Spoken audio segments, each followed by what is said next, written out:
Ambassador Zexthor had asked the question that every species in the Galactic Council had wondered but never dared to voice. The towering reptilian diplomat leaned forward in his seat, his scales shimmering under the chamber's artificial lights. "Why," he hissed, "are humans never targeted by raiders, slavers, or conquest fleets? Your species controls only 12 systems. You have no remarkable military technology. Yet in the 70 cycles since first contact, not a single hostile force has attacked Earth or its colonies." Captain James Morrison of the Terran Diplomatic Corps smiled, a predatory expression that made several council members shift uncomfortably. "You want to know? I'll tell you a story." The chamber fell silent. 50 years ago, before we joined the council, a Krell raiding fleet did attack us. 300 warships jumped into the Sol system, expecting easy prey. They'd done their research, or so they thought. They knew we were new to space travel, barely capable of reaching our own moon when we discovered their existence. Morrison's eyes grew cold. What they didn't know was what humans are capable of when threatened. He activated a holographic display. "This is Earth. 4 billion years old. 90% of all species that ever lived there are extinct. The planet has tried to kill us with ice ages, supervolcanoes, asteroid impacts, plagues, and predators that would give your warriors nightmares. We survived them all. Not through superior strength or armor, but through spite and adaptation."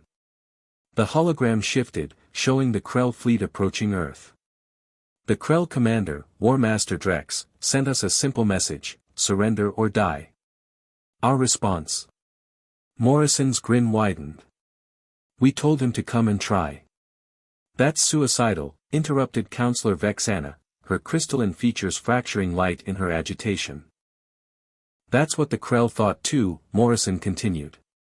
They'd never encountered a species that would fight a battle they couldn't win.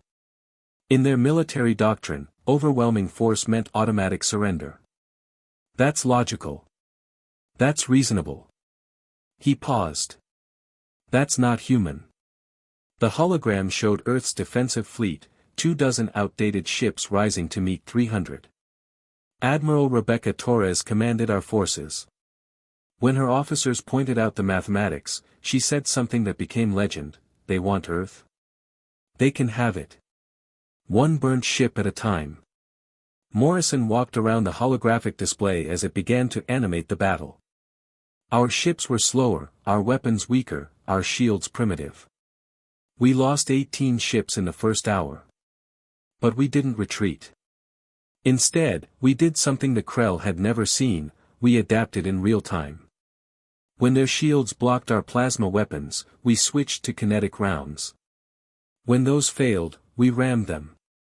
Gasps echoed through the chamber. One of our destroyers, the USS Defiance, piloted by Captain Michael Rodriguez, lost all weapons and engines. The Krell thought he was drifting debris. He wasn't. He waited until a Krell battlecruiser came close enough, then detonated his reactor. Took the battlecruiser and 2 escorts with him. 73 humans died in that explosion. They took 800 Krell with them. The hologram showed ship after ship engaging in similar tactics, damaged vessels becoming weapons, disabled fighters ramming into enemy hulls, even EVA-suited Marines attaching explosive charges to Krell ships before dying in the vacuum of space. The Krell had superior numbers, superior technology, superior everything. Except one thing: they wanted to live. Our people. We were already dead the moment we decided to fight. We just wanted to take as many of them with us as possible. Morrison's voice dropped to almost a whisper. The battle lasted 6 hours. We lost every single ship. But we destroyed 78 Krell vessels and damaged another 112. The Krell had never lost a quarter of their force against anyone. The hologram shifted again, showing the aftermath. Then came the ground assault. The Krell expected broken survivors ready to surrender. Instead, they found every human on Earth armed and waiting. Children were evacuated to bunkers, but everyone else, scientists, teachers, farmers, grandmothers, they all picked up weapons. War Master Drex landed his troops in New York City. His first battalion disappeared in 3 hours. Urban warfare against humans is a nightmare. We know every building, every sewer, every ambush point. We booby-trapped our own homes. A grocery store became a kill zone. A subway station became a tomb. Morrison's expression hardened. The Krell are warriors. Proud, strong, honorable in their way. But they'd never fought an enemy that used guerrilla tactics, that saw every civilian as a potential soldier, that turned every street into a battlefield. After 2 weeks of constant casualties, losing thousands of troops to capture a single city, Drex sent a message to his high command. The hologram displayed a translation of the Krell transmission: "These humans are insane. They cannot be conquered. Recommend immediate withdrawal." The high command refused. They'd committed too much. So humans did what we do best: we escalated. Dr. Patricia Williams, a nuclear physicist, proposed a plan. If the Krell took Earth, we'd make sure they inherited nothing but ashes. We mined every major city, every water source, every resource they might want.